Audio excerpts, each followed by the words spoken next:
தண்ணி கொதிக்குது. இதெல்லாம் ஒரு டம்ளர் மீல் மேக்கர் கொட்டுறேன். உப்பு,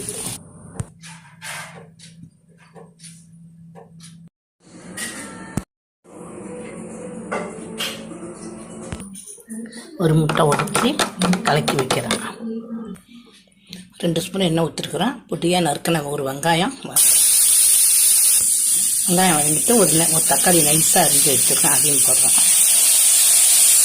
கொஞ்சோண்டு உப்பு,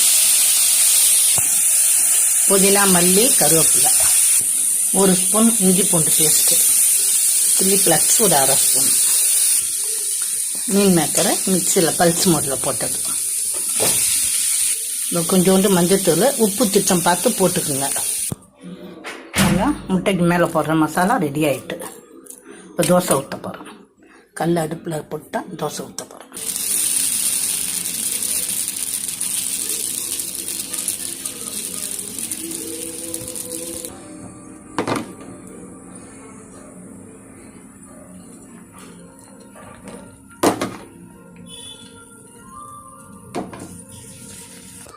பாருங்க, முட்டை ஊற்றிட்டான். இப்போ இந்த கிரேவி வைக்கிறேன் பாருங்க, மீல் மேக்கர் கிரேவி. பாருங்க, தோசையில் பரப்பிட்டேன். இப்போ பாக்கி இருக்கிற முட்டையும் எடுத்து இதில் அப்படியே ஊற்றுறேன்.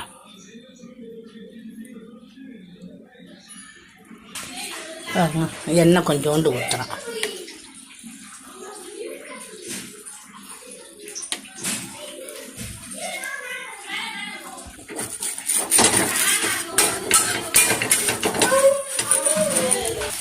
வடகரி செஞ்சிட்ருக்கோம், அது குடிச்சிட்ருக்கு. இந்த தோசைக்கு தொட்டுக்க வடகரி. தோசையும் எடுத்தாச்சு, வடகரியும் ரெடி ஆகிட்டு. சாப்பிட்லாம் வாங்க. பாருங்க எவ்வளோ சாஃப்டாக இருக்குது பாருங்க.